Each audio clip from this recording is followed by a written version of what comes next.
Hello and welcome to the Enlighten Me with Ronny podcast with your host Ronny. Before we start this conversation, let's jump to our esteemed panel of global leaders. First out is George Bush. How are you today? Vision of one man to launch a wholly unjustified and brutal invasion of Iraq. Okay, well that's weird, but let's hear from President Joe Biden. And now's the time when things are shifting. There's gonna be a new world order out there, and we've got to lead it. We've got to unite the rest of the free world in doing it. So, Oh, really? Well, how about Canada? Justin Trudeau. What are you planning? Building back better. Okay, how about the Australians? What is your plan? We will be looking at what contact tracing looks like in the New World Order. And yes, it will be pubs and clubs And esteemed Klaus Schwab at the World Economic Forum. In short, we need a great reset. World Government Summit. Your thoughts about the subject? At Dubai Expo 2020. And the title of this session, are we ready for a new world order? Okay, let's change subject. What is COVID-19, Mr. Gates, if you will? It's a disease mainly of the elderly, kind of like flu. And we have some sad news, I hear. Well, sadly, the virus itself, particularly the variant called Omicron, is a type of vaccine that. We do have some great news, doesn't we, Hillary? Yes, we came, we saw, he died. Did it have anything to do with your visit? No, I'm sure it did. I also hear that we have an unjust war in Ukraine. So who are we fighting for? Right now, it's a critical time because we know that we not only fight for Ukraine, we fight for this new world order. Fuck it. Well, there you have it. These crazy motherfuckers are trying to destroy the world. So that's why I invited Charlie today. He's the author of 3 books. The Octopus of the Global Control, the Controlled Demolition of American Empire, and his newest book, Hypocrazy. I have a hard time saying that, but surviving in a world of culture double standards. He's also the host of Macroaggressions and one of the 4 horsemen on the Union of the Unwanted. So welcome, Charlie. Well, thank you for having me. You were great on the Union of the Unwanted. We appreciated you. We needed a different perspective, and you were great for that. So thank you so much for being a part of our little show there, and I'm glad to join you on yours. It's my pleasure. And I like your intro too, by the way. It's pretty perfect. Yeah, you're the inspiration for that one. I've seen yours, and I was like, how do I do mine? I want something in the same flavor. Yeah, well, these people make it easy for us because they say the dumbest things in the world in front of television cameras, and then they don't. I guess they don't think that we're going to use their words against them. But it's so easy. Yeah, and you're the expert in that topic, I guess, with your 3 books and taking them there, what they're saying and putting it down in writing. So yeah, the first time I heard about you was on the Higher Side chats, and I had to look it up before we started talking here. Because I remember going home and instantly going to the Higher Side chats and signing up for the 2nd hour. Oh, nice. you was on September 11, 2018, and I joined September 13, 2018, the Higher Side chat. Wow. So yeah. Well, I've got Greg Carlwood's going to come on my show in a couple days. I'm going to be interviewing him. So that's awesome. Yeah, he's great. And I loved his shows. Like I loved Higher Side chats before, well before I was on it. It was a big deal to me to get on his show because I was such a fan of it. You know, I loved his stuff too. And I've had some instances where I've listened to him have somebody on and then gone out and bought the book of the guy that was on there. So I knew that like Greg has had, he's got a big audience, but he's got a really smart audience too, like people that are really interested in trying to figure out how it all works. So yeah, it's my pleasure to do that. And I've done Greg's show twice now. And and I love chatting with him because because if for 2 hours you can get into some strange concepts in that amount of time. So, and I like that. Yeah, he's great.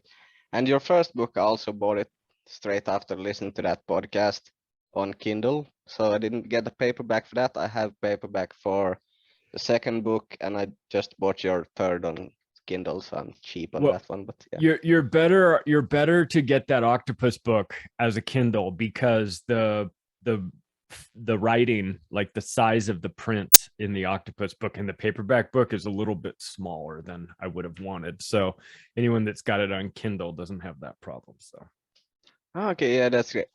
So the first question is going back to your first book, because I've been thinking about this question for basically 4 or 5 years, or how long it's since the book came out. It's like since 2018 when I listened to the podcast, because you brought up the Club of Rome and what they said about climate change. Yeah.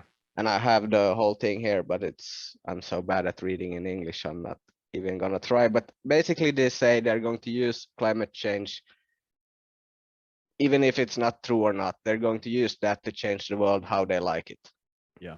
And I heard that and I was like, what the fuck? And the question I have an answer too, but I want to hear your thoughts first. Why do you think they write stuff down in the books? And like, you can read it and the common man is going to say, what the fuck? Why do they do it? Do you have an answer to that? I don't think that they think we'll ever read those books, for one. I think that they write them for each other.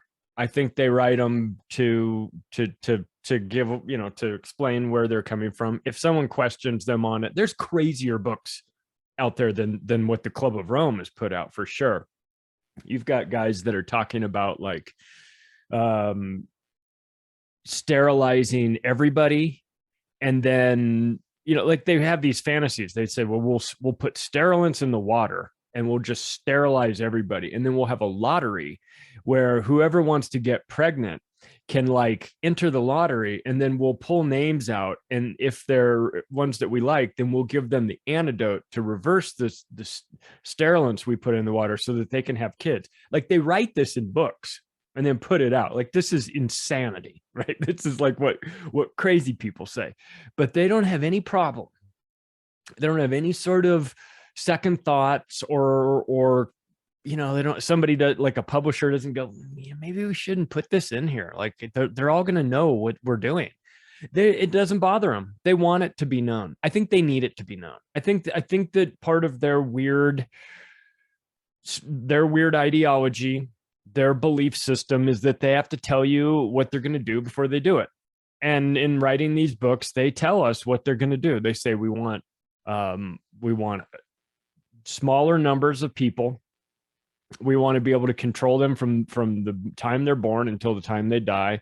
We want to have an education system that's different for them than it is for the elites.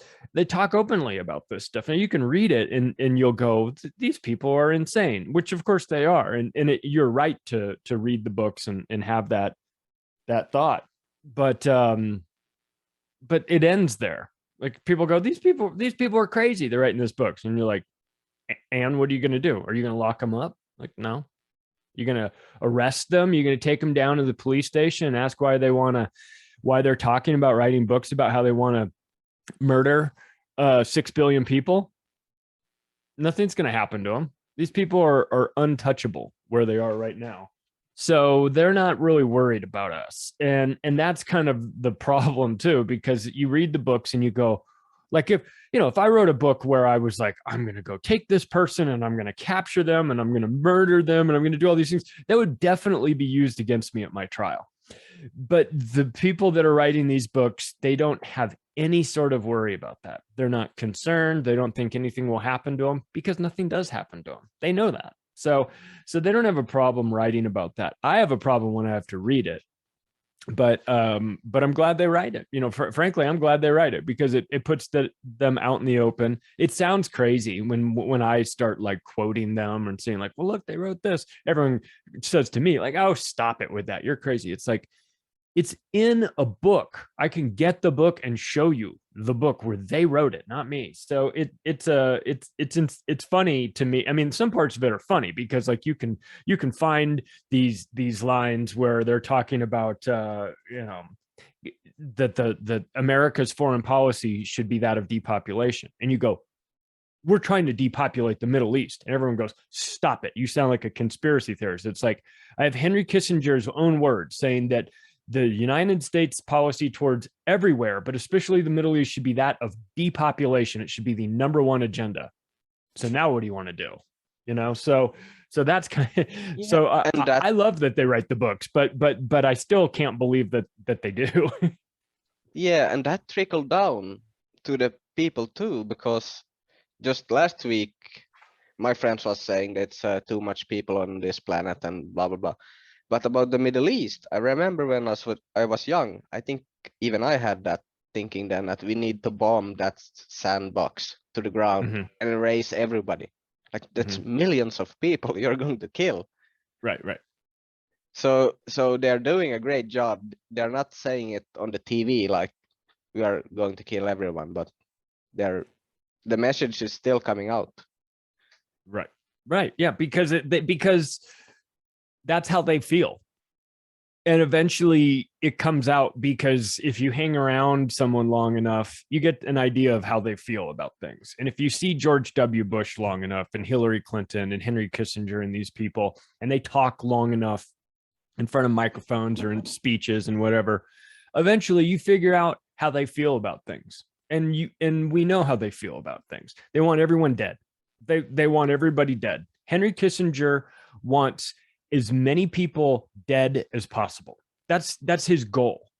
So you can only hide that insanity for so long before eventually it starts to come out, and Henry Kissinger has been talking about things for 6 decades. So he's had plenty of time for his opinions to get out. And yeah, like you said, yeah, it sort of trickles down. Like you hear it on TV, and next thing you're going, maybe we should, drop a nuclear bomb in the middle of Iran and clear out all these crazy people. And then you go, wait, I sound like Hillary Clinton. I sound like David Rockefeller. I don't want to do this. So it's fascinating to watch. I mean, obviously it's horrible, but it's fascinating to watch the politicians and the media team up to try and convince people to believe things that are insane. And if you give them long enough time, they'll convince a lot of people to believe things that are reprehensible, like just indiscriminately nuking countries and calling that foreign policy, which is what we do. It's wild. Yeah, for sure. And yeah, as I was said, I had my own opinion on why they say what they do, and your opinion was that they need to tell you because karma, that's the old way. Yeah. Not that I'm not gonna say the old way. It's a common thinking among us. But I was listening to the Patrick Bet David podcast, and he had Paul Manafort on. And he was bragging about his work in Ukraine and how he tried to get Ukraine into the EU, and basically everything he said made sure we have the war we have today. So I was like, I don't think he thinks he's a bad guy. I think he thinks this is my CV. Like if you need a guy to destabilize a country, look what I did. Right. And he's bragging on a podcast about that. So I'm thinking the books are the same. They're like writing stuff down, and then who knows who's really ruling the world is looking for these people and calling them, hey, I have a job for you. Yeah, I think you're right. I think they don't think that they're the bad guys. You'd have to think that you were the good guy in order to say these things and act this way. I mean, I don't know how Paul Manafort doesn't think that he's the bad guy, but I think that's part of the psychopathy of these people. They're narcissists. They think that they are doing the hard work that needs to be done, making the tough decisions that we, the people, need them to make in order to, you know, to really run this planet. You know, it's easy to complain about it. It's easy to be the people out there and say, oh, you should do this. But we, the politicians, we do all the real hard work. We make all these tough decisions and you should thank us. That's how they think. They think that they're doing us a favor.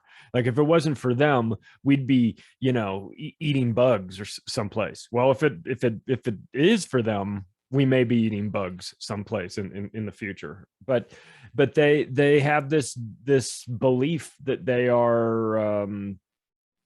they're better than everybody else. It's a weird. It's, you know, it's weird because they're so, you know, they're so obviously the worst people in the world that it's crazy to me that they think they're better. It'd be one thing if like you had like real successful guys that had built these great corporations from nothing, and they started poor and they made these and they did all this stuff themselves, and then you were trying to measure up to them. You go, well, that guy is better than me. He did this, but he started this company, he has this family, he did all these things better. But when I look at politicians, I don't think they're better than any of us. I think they're the worst people in the world. I think that they recruit these people because they need the worst people in the world. You have to be broken mentally to want that job, to be one of those people. And so I never take them, you know, when they talk about, you know, when they talk down to us, I'm not insulted by that, because I understand these are mentally ill people. And I just don't have any respect for the politicians, but yeah. So in Paul Manafort, who is essentially like a politician. I mean, I know he didn't have like an official role, but these guys, they think that they're better. They just do, and as such, they should be treated differently. The rules shouldn't apply to them. They make the rules. If anyone's going to follow the rules, it should be us and not them. And that mentality sort of is pervasive in Washington, D.C. It's filled with psychopaths.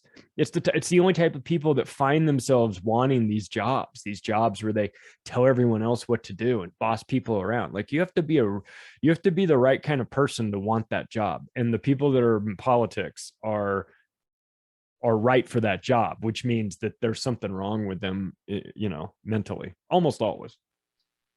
Yeah, this reminds me, I took a quote from your newest book where you had, it's so crazy, I can't believe it, but the police needs to have an IQ of 104 or below, yeah, to get hired, because if they are smart people, they don't just follow orders, and if they are too stupid, they can't do it, so there need to be something in between.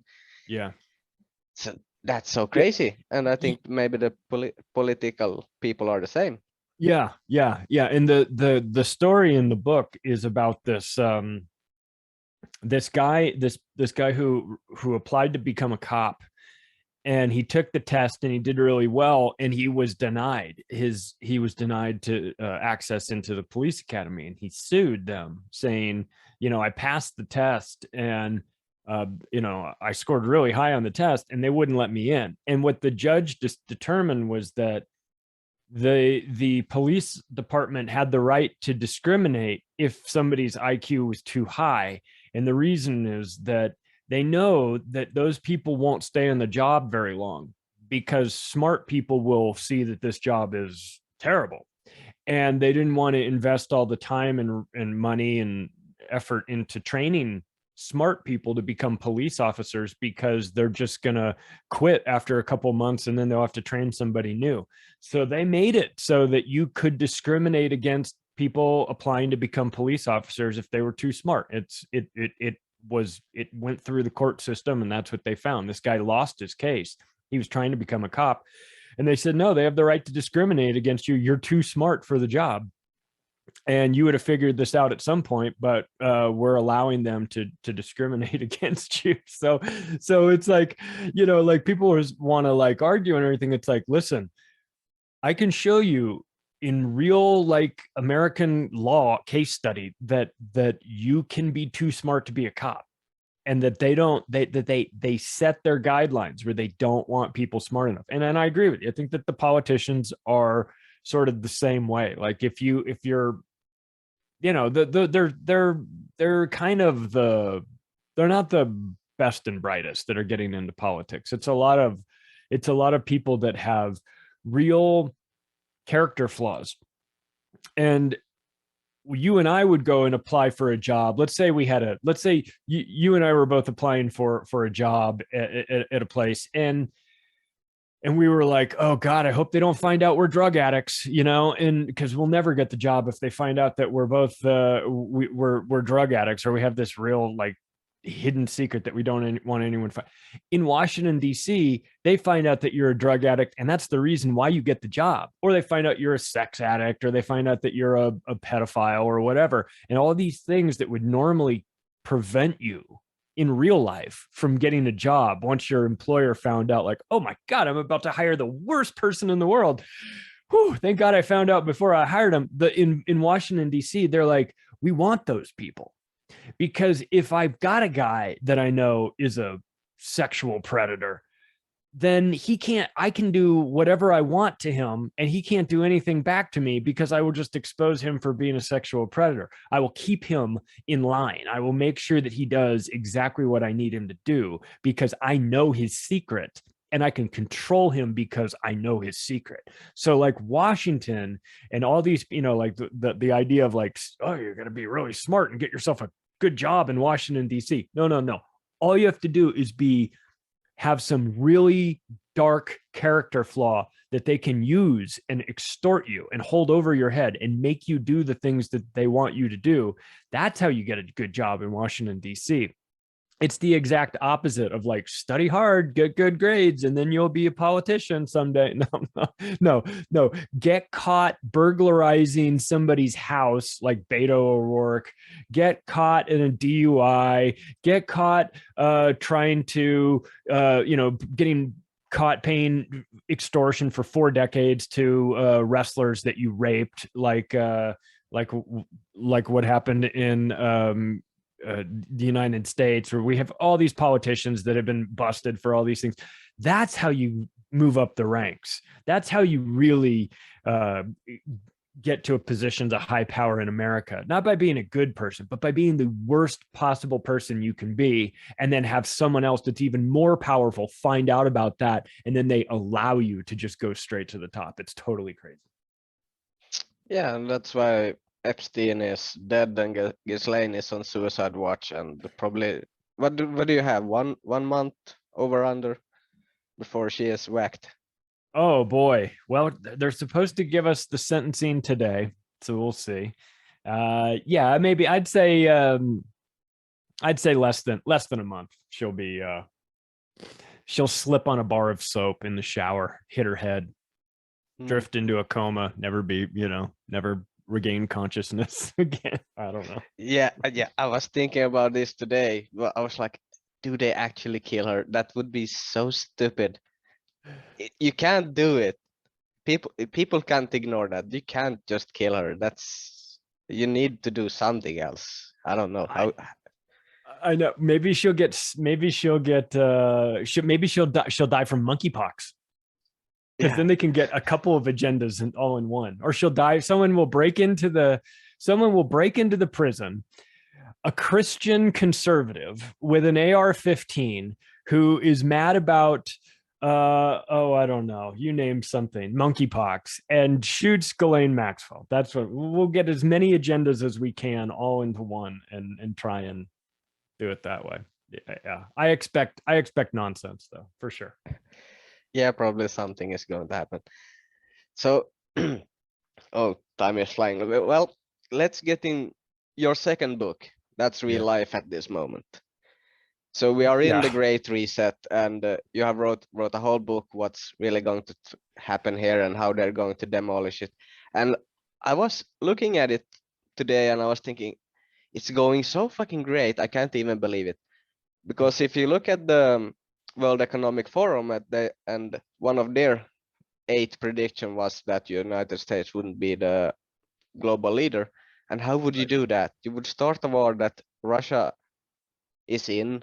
Then you need Russia to go outside and make their own system with China and then take over the world. And it's so fucking perfect. I don't know what to say. So you are the expert in this. Like, we got it right. But we got it, but I was wrong about the trigger event. I believe, well, I don't know. I'm not totally wrong. It's just, it's not that it, I think what you're saying is more correct with Russia in building this parallel economy and using that to really destroy America. My belief was that the trigger event was going to be the collapse of Deutsche Bank, and that Deutsche Bank was going to take down other banks, and then that would start an economic collapse inside America that would get the dollar depegged as the world's reserve currency, and then that would do it. Now, all that stuff could very well happen, but I think I like your theory the best, because I think yours is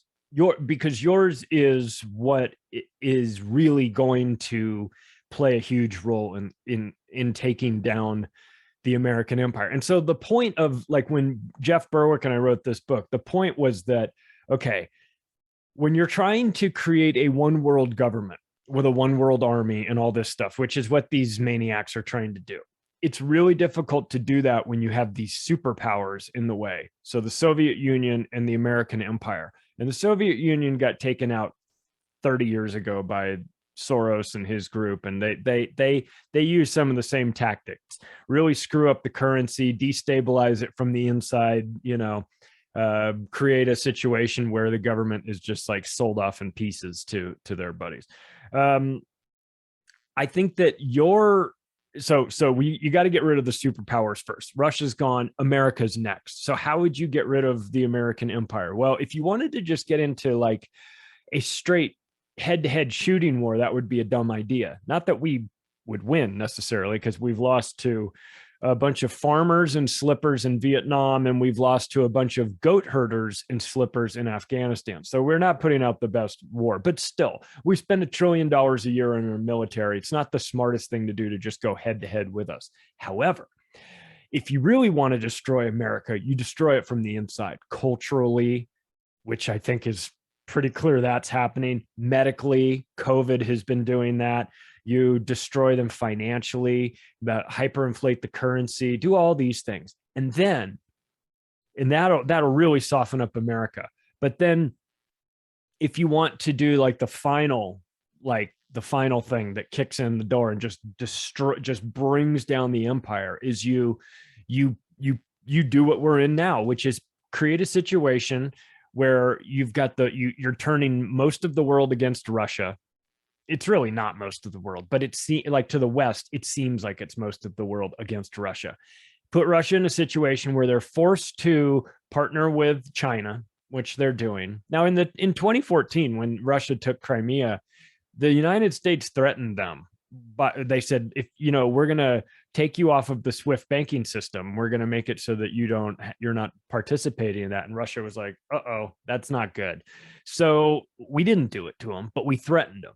So in the years since then, China already built a new SWIFT system, and Russia has built a fairly decent backup, and they're working on it together. They're partnering up together. So this time around, we did take them off the SWIFT banking system, but we told them we were going to do it 8 years ago, and then we did it. So they had plenty of time to figure out a backup plan, and they did. And their backup plan is working with China. Now China goes to, and Russia goes, well, you're going to try and destroy the ruble. Well, we'll just do what you guys won't do to your currency. We'll back it with something of value. We'll back it by gold, 5,000 rubles for every gram of gold. Okay, that's pretty smart, because then if you look at the chart of the value of the ruble, it goes down and then it immediately goes right back up once they said it was backed by gold. So you've got that relationship. That didn't work. America's idea of taking them off the SWIFT banking system, that didn't work because they found a plan with China. We're going to destroy their currency. That didn't work because they decided to back it by gold. Then they had their partners, China, say to Saudi Arabia, you guys have that petrodollar arrangement, but that's old news, man. It's 50 years ago. That's back when America was buying 2 million barrels of oil a day from you guys. You could do that arrangement back then.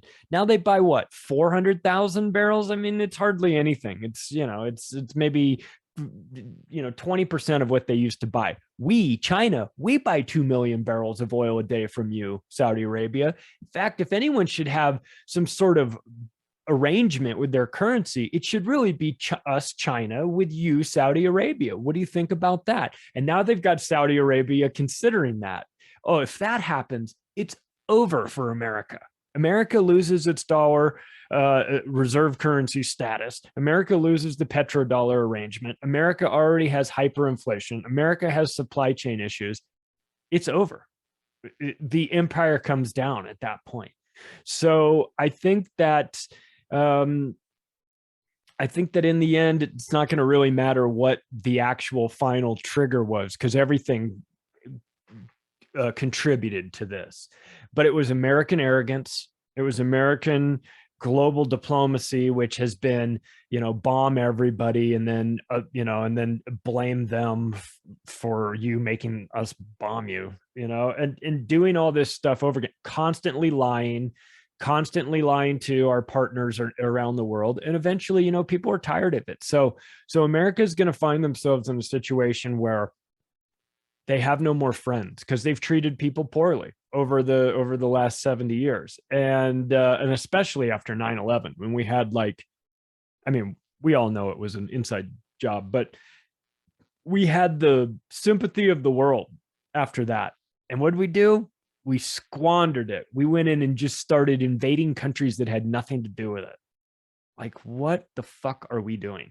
And so we could have been the heroes. We could have been, it would have still been a giant, 9/11 would have still been a huge lie, of course, but we could have played that differently and been like the actual victims for once and used that. But that lasted for like a week. And then we're like, how do we start bombing these places? So, we have there's no reason for other countries to help us out when we start our eventual slide, because we will have nobody to blame but ourselves. It'll all be because of our previous behavior. And I say that not like as an American, but I'm not making these decisions. I'm as embarrassed of my country as people are on the outside looking in. They probably think that all Americans are like, oh, rah, rah, rah, we support this. No, we don't. We know what's going on too. We understand our government is filled with crazy people that want to start wars with other people that didn't do anything to them. We're not in favor of that.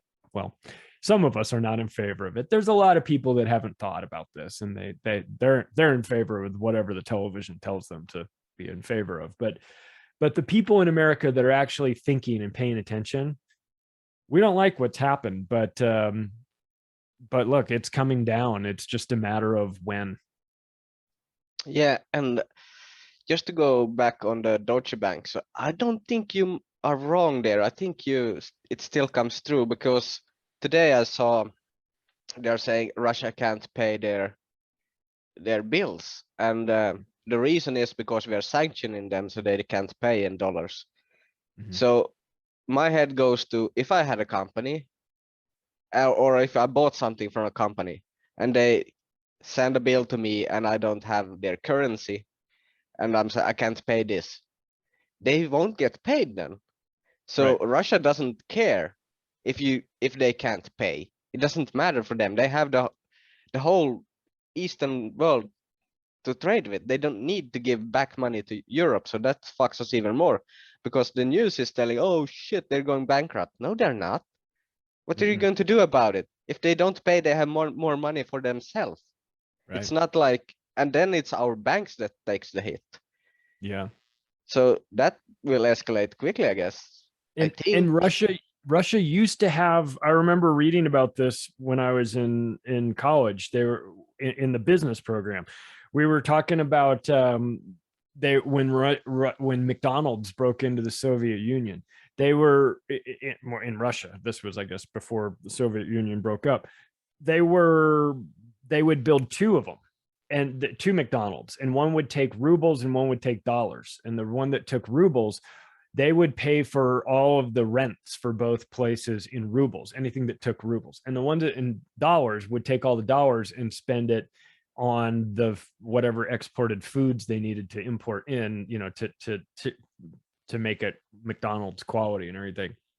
So they always had these arrangements, and they always had these problems with the currencies that they figured out. But that was when we were on good terms with them and everyone wanted it to work out. Now, when you're on bad terms, Russia can just say, like you said, like, well, look, I mean, we'd love to pay you, but they won't deal with us. So we can't pay you what we don't have. So if you're mad at us, you take your complaints to the Americans. The Americans are the ones that are screwing this up, so that they're putting sanctions on us. If you want to get paid, don't yell at me, yell at America. America's the ones telling me I can't, you know, you're not allowed to do business with me. So America has made just one misstep after another and after another. And I don't, and I don't care. I mean, I'm not pulling for Team America in this scenario. I want the American empire. I want these people that have been doing this. I want these people to fail.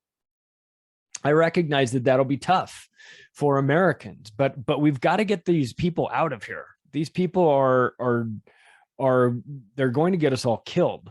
And the sooner they're out of power, the better. Now, I don't like the idea of America sort of collapsing, because it's going to be painful for a lot of people. But we are a victim of our own ideas, our own policies. I mean, if we didn't want it to be painful, maybe we shouldn't have printed up all those trillions of dollars during COVID. I mean, we could have avoided this inflation problem if we wanted to. Everyone saw this coming, but so America just is going to have to learn. We're just going to have to learn from our own mistakes and some of this stuff, and that'll be painful but necessary. Yeah, I think our countries here in the EU is in the same boat, basically, because I was listening to the whatever the woman is that's running the central bank here, and I can't believe what she said, because she was saying everybody that has predicted what's going to happen was wrong, so we are not to blame. So I was like, how do you work at a central bank and doesn't know if you print billions of money and throw it around the whole European Union and nobody uses it except the stock market that's artificially made to look great. Mm-hmm. And now when you start to try and start up the world again, so it's basically going to shit. And she said something that's really fucking scary. I don't know exactly how that's going to play out, but she said no country in the EU is going to be better or worse.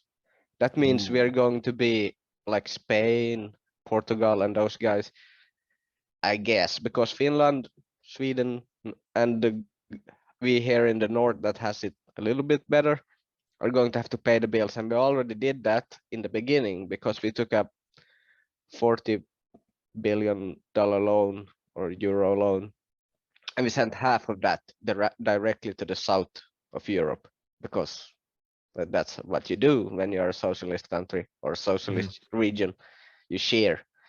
And they said, yeah, it's doesn't matter, because the generation that comes up in 4 years are going to pay for it, so it doesn't need to care. I'm like, no, I'm pretty sure we're going to see something, and now we're seeing it. So yeah, and now they want to have you guys join NATO. Yeah, I'm hoping. I don't know what the angle the Turkey's president is going for. I see his pandering about we have the PKK terrorists, mostly Sweden, and they need to send them back. I think that's just for his people. I don't know what he wants, if he just wants a $10 billion check on a bank account, or what's the problem, because we all know he's a dictator and he doesn't give a shit about anything else than him and his family. So, but if he managed to hold on, I'm definitely going to send some flowers to a dictator and a thank you card. That's funny. Yeah, you guys shouldn't mess around with NATO. That's no, I don't like it. And they're saying we will never have nuclear powers in Finland. I'm like, sure we are. and they're going to do it the most despicable thing they can do, because we have a little island called Åland we can't have army on it, but it's belongs to Finland, and they're going to put nukes on that fucking island. I'm sure of it. Oh wow, yeah, Just they'll find a way. to do the most damage they can. In like 10 years, if the war hasn't started and everything is fucking, they're going to put nukes on Åland, and then we go from there. Yeah, don't do a deal with NATO. They're not to be trusted. No, I've tried to explain it to the people around me, but they're just helping. And I'll show you an article when they're raping everybody and they can see all around the world. And yeah, that's just a few guys, but it's thousands of them doing it, thousands of cases. And and they think like we're not going to send our soldiers to war. I'm like, no, that's not how it works. If you're in the NATO and they say you are going to war, we're going to war. Like, yeah, you're in a gang. You're in a gang now. You're like the Crips in Los Angeles. Like, there's only one way out. You either get killed or you kill somebody else. You're in for life. That's NATO. Not a good one too. And I had a really interesting talk with Ole Damagard, where we're talking about NATO. We were talking about, and he thinks, and he might be right on this. In fact, I think he is right on this, but he thinks that the false flags that are happening, that have happened in Europe and in America, are part of like a NATO traveling rock band sort of type thing that goes from airbase to airbase and has cover and has these things set up and puts on the show. So I mean, I don't doubt that. So yeah, NATO, not your friend.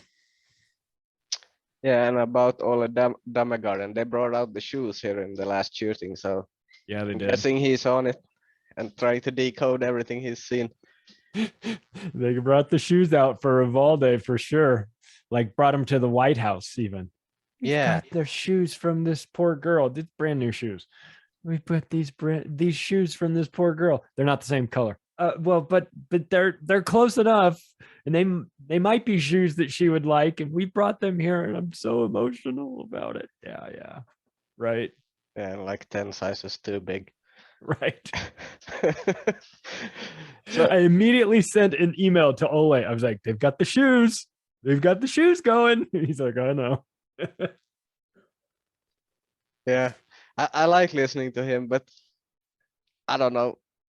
Everything is a false flag, maybe a bit a stretch, but yeah, I like his analytics. Yeah.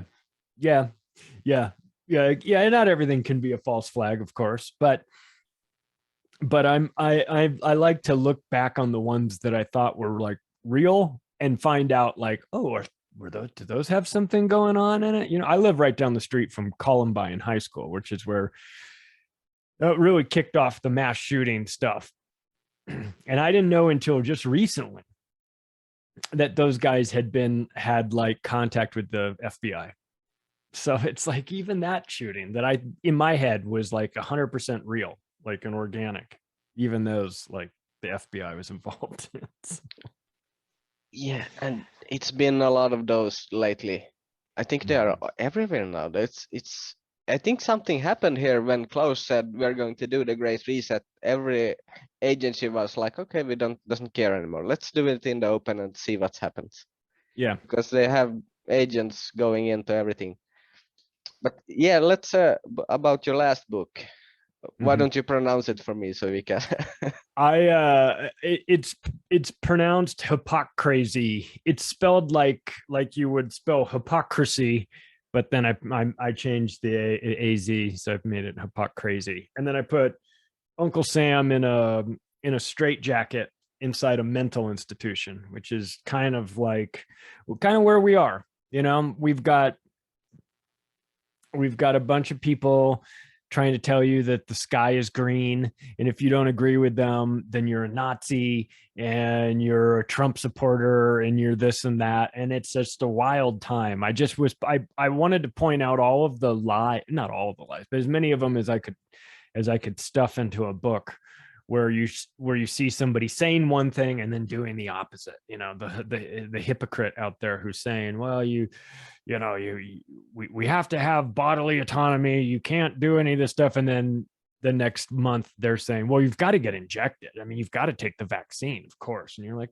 what are you talking about? So I wanted to do that. And I broke that down and went after like religion, a lot of hypocrites there, the woke people, the media, the government.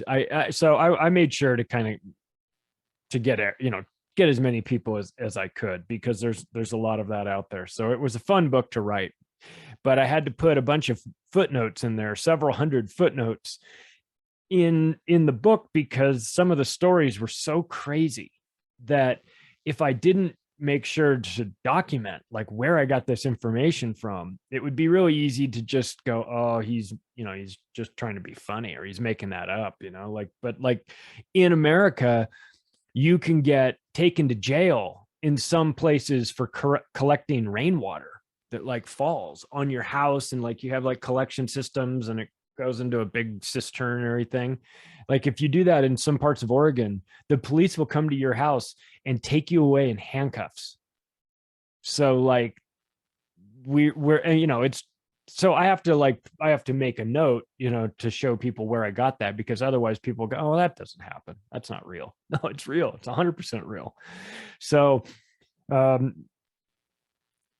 and of course I made fun of all the climate change people too, because they're so easy to make fun of, and they deserve it too, because they think that they're saving the planet, but they don't have any idea what they're doing. So I wanted to do that. And so it was a fun book to write. It still was political and it had all that stuff, but it wasn't quite as serious. It was more like making a mockery of all of these people, which is fine with me because they deserve it.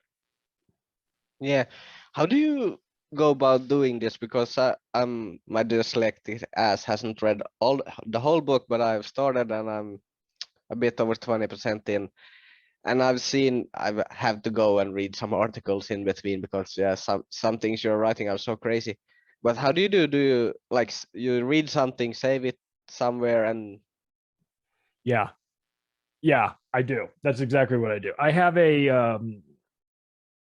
like a folder on my computer that's like research, and I'll put stories in that folder, and then I'll go through and every now and then and find some of them and say, well, this one is not that crazy, I'll delete it. But others, I might write it all out. And when it comes to writing the books at the end, what I'll do is I'll start like a new Word document for every kind of idea. This is especially was helpful for the Octopus book, the first book. I would start a new document for every sort of idea. So it'd be like central banking, right? And I'd write about central banks, and then the next day I'd want to write about, I don't know, I'd want to write about the media or something. And so I'd have a different document that was about the media, and I might have 20 different documents going at any one time. And one day I'll write a little bit about this, and one day I'll write a little bit about that. And over time, I just kind of built it up. And I'd have 50, like the Octopus book, I had 50 different documents that were all like 10 pages long. And then you put them all together and it's a 500-page book. So that was how I did it. So I just kind of kept track of all of this crazy stuff that was going on for a while. And then slowly kind of built it like idea by idea and until it was a big book. So I couldn't start on page 1 and start writing and end on page 400. I could never do that. I had to so it's all these just different pieces, and then I kind of glue them together at the end. Yeah. So you're pretty much doing the same with your podcast as with your books. Mm-hmm. You have a guest, and then you have your own podcast where you deep dive into something. Yeah. And I guess you have the same thing there. You have some documents that you write down and stuff like that. But don't you get because my head is, I'm trying to record in my head all the information I'm getting. I'm listening to like 8 hours of podcast every day, and I have a hard time to manage it. Yeah, it helps. What helps me to manage it is to write it. that's how I remember everything, and that's how I manage everything. People are like, how do you remember all this stuff? I only remember it because when you're writing, like I'll write a couple pages, and then I have to go back and change this, and then I have to go make sure I've got the right source for this information. And next thing you know, you've spent like an hour on this one topic that's sort of like not super important, but you've spent an hour on it. I have a hard time forgetting about that after I do it. So everything sort of sticks because of the writing. If I was just talking about it in the podcast, I don't think I would retain it as much. But because I've had to write everything down and then go, I want to take this and move it to this part and move this here and do all that, because I'm working with the information so much, and something about physically writing it down makes it a little bit more real, and then I'm able to organize it in the book. So that's the only difference, is I think, to me, is has been like if I was given a test on all this information, the reason why I would score high on the test is not because I read everything. It'd be because I read everything and wrote everything down, and then it just got stuck in my head. So I think that probably helps to write it down. And now I've started doing that. I'm going back and I'm writing out articles based on old podcasts and sort of putting those together right now, so that there's like a companion part for the podcast where you can listen to it, but now there's also going to be like an article that sort of has a lot of the same information. So Whitney Webb does that. Yeah, exactly. Yeah, that's great for me, because I can't read, so I'm like, I can't listen to it. Yeah. So well, you can't read English? You said I have a really hard time, because you're writing words like, you say something like, I bought a car, and you're like, well, how do you, and you read the word and it says OUGH. I know. But it doesn't make no sense to my head, and I'm like, I understand. Well, your English is fantastic. And you can probably, and even though you say you probably can't read English, I guarantee you probably can read English better than half the people in America. That's just the truth. Yeah. English is very complicated, and we do things like, there'll be a word like there, and it'll be written 3 different ways. There, over there, this is their cup, they are over there, and so that's an abbreviation. They are over there, and they say there. So yeah, it'd be really confusing. I can barely speak English and barely read English myself. So. Yeah, that's why I have so much stuff copied here that I want to talk about, but when I'm reading it in my head, and I'm like, no, I can't get this out. But one thing before you leave that I found so funny, because you was writing about the war on drugs, and you said that the American government, it's hypocrite, because the American government was started by a bunch of whiskey drinking, marijuana growing, tax evading anarchists. And I'm like, that's spot on. Yeah. And now they are the world police. And right. They try to escape the world police, and now they're the world police. It's everything comes around. Yeah, exactly. Yeah, we left England because they were the world police, and we didn't want them policing us, and we came to America, and we became the world police and did the same things that we didn't want people doing to us. We're doing to everybody else. We're doing to ourselves. It's really embarrassing too, because we had such a good thing going here in the United States. All we had to do was keep the crazy people away from the politics, but that of course never happens there. And they've gone and screwed up a lot of the good things. Yeah, now we're like, America's built on drugs. We take the most drugs, we sell the most medical, pharmaceutical drugs. We run the cartels. The CIA runs these drug cartels. I mean, we're the biggest drug dealers in the world. And we're always just lecturing everybody else about how they, how the war on drugs and everything. Stop it. Like we created that. Bill Clinton and all those guys were running the cocaine into America while they were creating the war on drugs. It's just laughable and crazy, but that's kind of where we are. And it would have been great if we just stayed as America, this like rebel nation that just refused to get on board with the English empire. But we've become exactly what we hated. And it's kind of embarrassing. So we'll have to go off and start a new anarchist, whiskey drinking, marijuana growing, tax evading, whatever religion you want having group of people in a new country, and start all over again, because the American experiment is failing right now. I think that's pretty obvious for people.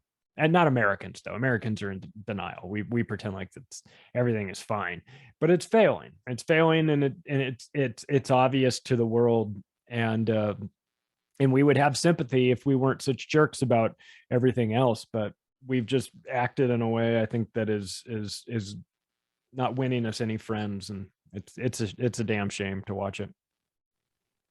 Yeah, yeah, I don't like it neither, because I would like to visit America at some point, but my girlfriend at this moment is like, she don't want anything to do with your soil. So I'm like, I don't know what to say. I can understand. We do have good hockey, though. That you do. Yeah, and I'm in Denver. So we just won Stanley Cup. So I'm Hey, congrats. I'm a Capital fans myself. Okay. Well, I've had Alex Ovechkin as my client since he got in the league in 2006. So. Oh shit. Yeah. Oh, that's crazy. For a media training company that we own. How is he? Like, have you He's met good. him in? Yeah, like, in person? He's a good guy. We had all those guys. We had Sid Crosby since he was 15 too. He's a great guy. He's a really good guy. But those guys are good. The hockey guys are the best. Everybody loves hockey players. Hockey players, they get it. We don't have to do much work with them. We just have to clean them up a little bit. We do work to help guys be better on camera for interviews and public speaking, and get them ready for the draft, and get them ready for meetings with general managers, and dealing with the media, going into broadcasting if they want to. But the hockey guys are always the best, and I've been a hockey fan for a long time. They seem like genuine guys. Yeah. They are not that bright. They have the same things. Yeah, we fought hard and we did that and that, and it's always the same spiel, but they are always like they're seeing small children, they're throwing pucks, and seem like genuine guys. Yeah, they're good guys. There's a good line where they asked Chris Chelios, Hall of Famer, why, they said, hey, in the NBA, guys dunk and then they showboat and they go me and all this stuff, and they said that doesn't happen in hockey. Why do you think that doesn't happen in hockey? And he goes, oh, it's because we all have sticks. And the interviewer was like, oh, I guess I never thought about that. He's like, yeah, we all have sticks. You try that stuff, we just put a stick in your head. Yeah, he's a bit old school, but yeah. Ovechkin, he's got a lot of flack because he's one of the guys selling everything. He's like scoring a goal 5-0 down, and he's like, like he won the Stanley Cup, and it doesn't matter. I know. I was happy for him. I was happy that they got a cup a couple years ago. I watched that. It came against my Vegas team, but it's all right. I was still happy for him. Yeah, I had a day off from work that I called like a week before. I said, if they're winning, I'm not coming to work. Yeah. So I stayed up all night drinking, watching them play. And he showed he can drink. He partied for like a month straight. Oh, yeah. Oh, he can drink. He can party. Yeah, there's no doubt about that. For sure. Yeah. A rock star guy as he is. Yeah. But we have an hour here already.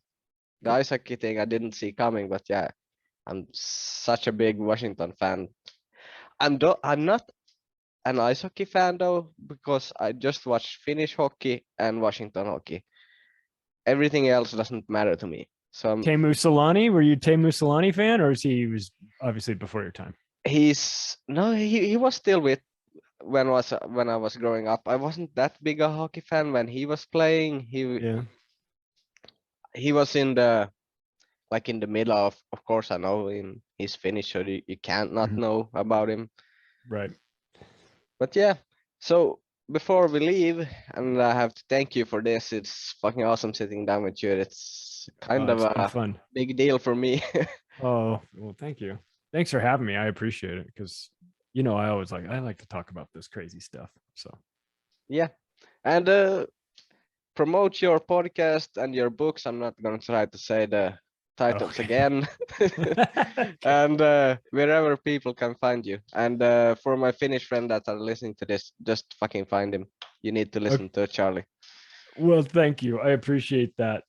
Yeah, the podcast is called Macroaggressions. It goes out in audio format everywhere. In video format, it's on David Icke's platform, Iconic. It's on Odyssey, Rockfin, Band.video. The website is the Octopus of Global Control.com. That's the name of the first book. You can find anything, all the information about the books there, all three of the books.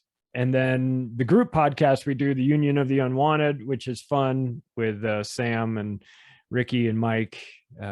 We enjoy that. We thank you for coming on, giving us your perspective on that as well. That was a lot of fun. And that comes out twice a month, so people can look for that wherever podcasts are available too. So, but thanks for having me on, Ronnie. I appreciate it. It's all my pleasure, and have a great day. You too. Hopefully see you again in the future sometime. For sure. Absolutely will. All right. See you.